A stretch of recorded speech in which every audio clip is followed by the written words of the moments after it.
देख रहे हैं पंच न्यूज एनसीआर और मैं हूं आपके साथ मानवी ठाकुर। शुरुआत करते हैं आज की खास खबरों से। अधिक अपडेट्स के लिए बने रहिए पंच न्यूज एनसीआर के साथ। चैनल को लाइक, शेयर, सब्सक्राइब करें और बेल आइकन दबाना बिल्कुल न भूलें। राजस्थान में एसआई भर्ती परीक्षा पेपर लीक प्रकरण में रोज नए खुलासे हो रहे हैं।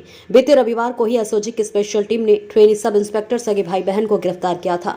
जोधपुर रेंज की साइक्लोनर टीम ने सोमवार को कोटा में 25,000 के इनामी वर्षा बिश्नोई गिरफ्तार किया गया है। आपको बता दें, वर्षा बिश्नोई लंबे समय से फरार चल रही थी और एसओजी की रडार पर थी। ये कार्रवाई जोधपुर आईजी विकास कुमार के निर्देश पर हुई है। आपको बता दें कि स्व भर्ती परीक्षा में डमी कैंडिडेट बनकर बैठने वाली वर्षा बिश्नोई पर एसओजी ने 25,000 रुपए का इनाम रखा था। वर्षा बिश्नोई काफी समय से फरार थी। वर्षा को पकड़ने के लिए पुलिस लगातार छापेमारी कर रही थी। वर्षा ने अलग अलग भर्ती परीक्षाओं में डमी कैंडिडेट बनकर परीक्षा दी थी। दोनों कैंडिडेट के बदले 15-15 लाख रुपए मांगे थे, यानी 30 लाख में डील हुई थी। वर्षा ने इंदुबाला की जगह 13 सितंबर 2021 को परीक्षा दी थी और भगवती के बदले 14 सितंबर को परीक्षा दी थी। आपको बताते, स्व भर्ती परीक्षा में डमी कैंडिडेट बनकर बैठने वाली वर्षा बिश्नोई पर एसओजी ने 25,000 रुपए का इनाम रखा था। वर्षा बिश्नोई काफी समय से फरार थी। वर्षा को पकड़ने के लिए पुलिस लगातार छापेमारी कर रही थी। वर्षा ने अलग अलग भर्ती परीक्षाओं में डमी कैंडिडेट बनकर परीक्षा दी थी। वर्षा को पकड़ने के लिए पुलिस लगातार छापेमारी कर रही थी। वर्षा ने अलग अलग भर्ती परीक्षाओं में डमी कैंडिडेट बनकर परीक्षा दी थी। बताया जाता है कि एसआई भर्ती परीक्षा में उसने इंदुबाला और भगवती के बदले परीक्षा दी थी। इंदुबाला और भगवती पहले ही एसओजी की गिरफ्त में है। देखिए, ये पूरी पुलिस व्यवस्था इसीलिए होती है कि हम जन में विश्वास हो और अपराधियों में खौफ हो, हड़कंप हो। तो जिस तरीके से पेपर लीक के माध्यम से एक पूरी पीढ़ी का भविष्य अंधकार में ले जाने का एक ये कुत्सित प्रयास हुआ था और लोगों में व्यवस्था के प्रति आस्था को कमज़ोर करने का प्रयास हुआ था, तो ये हमारी जिम्मेदारी थी, पूरी राजस्थान पुलिस की जिम्मेदारी थी कि एक आम आदमी के मन में, एक परीक्षार्थी के मन में, एक युवा वर्ग के मन में यह विश्वास जागृत किया जाए कि यह सिर्फ एक अपवाद है जब व्यवस्था पर किसी ने यह प्रहार किया है और एक पूरे एक पारदर्शी व्यवस्था को खराब करने की कोशिश की है और गलत तरीके से गलत चीज़ें हासिल करने की कोशिश की है। तो यह पूरा प्रयास पूरी राजस्थान पुलिस मिलकर कर रही थी। उसी कड़ी में जोधपुर पुलिस लगातार एसओजी का सहयोग कर रही है और आज ये छठा मुख्य सूत्रधार हमने कोटा से पकड़ के अभी एसओजी को हम लोग हैंडओवर सुपुर्द करेंगे। वर्षा बिश्नोई नाम है इस मुख्य सूत्रधार का, जिस पर 25,000 का इनाम भी एसओजी की तरफ से घोषित था। और यह पेपर लीक के बड़े जो मुख्य सूत्रधार थे, जगदीश जानी, उनकी नज़दीकी रिश्तेदार है, खुद व्याख्याता थी, लेक्चरर थी और अपनी मेधा और प्रतिभा का गलत इस्तेमाल करके बेईमानी के धंधे में कूद पड़ी और इस अपराध में अकंठ लिप्त हुई और एसआई घोटाले में इसने काफ़ी बड़ी भूमिका निभाई थी।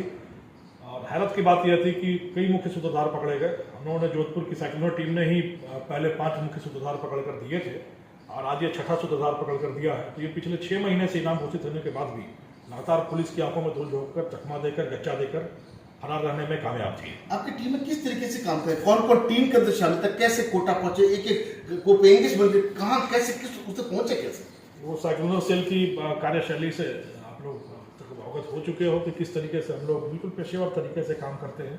तो साइक्लोनर टीम को यह जब ऑपरेशन मिला तो सबसे पहले इसका हमने नामकरण किया, जो हम लोग करते हैं कूटनाम।